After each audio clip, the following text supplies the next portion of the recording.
Hi, I'm Nicholas Wallwork. I'd like to talk to you today about commercial to residential conversions and in particular care home to residential conversions. We're working on this site, it's one of our new sites, and I wanted to talk to you today through some of the difficulties, some of the technicalities of this particular site and care home to residential conversions in general, really, and trying to figure out what the opportunities are there, what the risks are, what the difficulties of them are.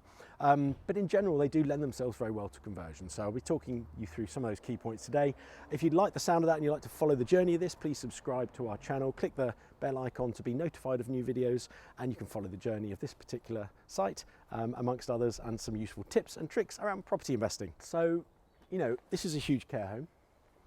The loss of that care home, the loss of that facility to a local council could be very important.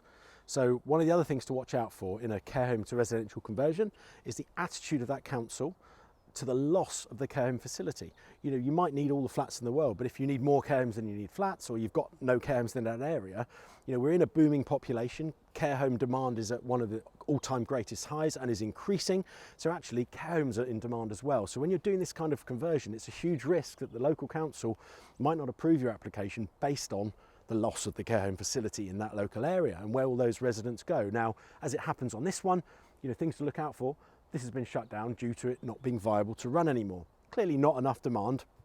We've spoken to the current owners and we're getting good evidence from them that the site wasn't viable. Now that evidence can be put forward with a formal report on the demand of care homes in the area and the supply of them, etc., to the council as part of the planning application. But you can be rest assured one of the key things they'll be looking at on this site and any other care home to residential conversion is, do we want to lose that care home? Do we need more flats? Have we hit our flat allowance? You know, lots of different things relating to the product itself could come to effect here. So it can be a very high risk area. Ways to mitigate that, as I say, get your planning consultant engaged early doors, get reports done from local commercial agents to help you back up the demand of care homes in that area and understand that demand. Do a pre-application, that's key. If you're buying something that's highly risky or buying it without planning, you need to be very sure you can get planning, or you've got a very, very good chance of getting planning.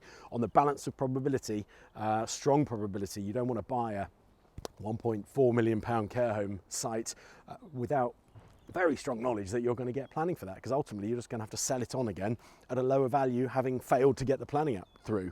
Now this particular site, the current owners have done a pre-application, which a pre-application is a cut down planning application, massively cut down planning application, which just kind of gauges the council's attitude to your proposed development. We've also done our own pre-app on this, so before exchanging on it, we've managed to do a pre-application with the council. We've met with the council on site, we've given them a tour of the whole building, we've gone back to the council offices and sat around there with key players in the area, in the council, within the council itself, in the planning department, to understand their attitude to the loss of the care home, the kind of proposed scheme we're doing, and how we might develop it out, and the things we need to consider. They've given us their feedback on all of that to tell us what they find important. The trees came up actually as tree preservation orders. That was a big concern of theirs.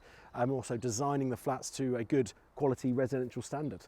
The loss of the care home didn't seem to be an issue, and they seemed fairly comfortable with that, as they understood the demand wasn't that great in this particular area. There's been newer care homes built in the town centre. They're actually kind of making these out slightly out of town, you know, a mile or two out of town, a bit more redundant. And that's key actually in the care home sector as a point to note. The care home sector in general, as it's a booming market, there's lots of purpose-built care homes being built. Larger rooms, better facilities, better disabled access, bigger doors, wider doors, ramps, purpose-built stuff that's brand new. How can a care home that's like 10, 15, 20 years old compete with that? Well, they might have to spend hundreds of thousands of pounds getting this up to speed. They might have to put multiple lifts in. They might have to lose rooms for facilities. It can be quite difficult to bring older care homes up to standard.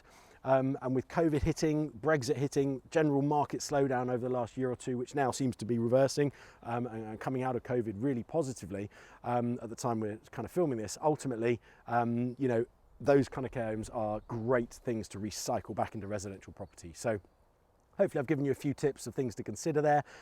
Definitely care home to residential is a fantastic opportunity, but it doesn't come without its risks. Those risks can be averted as much as you possibly can with good planning, good consultants and the right power team around you. If you'd like to work with me as a hands-off investor, invest alongside my development company doing these kind of sites and many others, I'd like to hear from you. Please reach out in the comments below or reach out to me personally.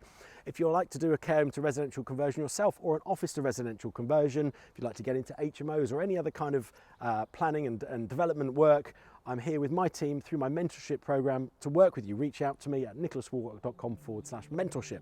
I hope you've liked this video. Hope the tips have helped you, and please tune in again soon. Hit the subscribe icon and the bell icon around the subscribe button to follow the journey of this particular site through our series and many other conversions that we're doing at the moment. Look forward to speaking to you soon.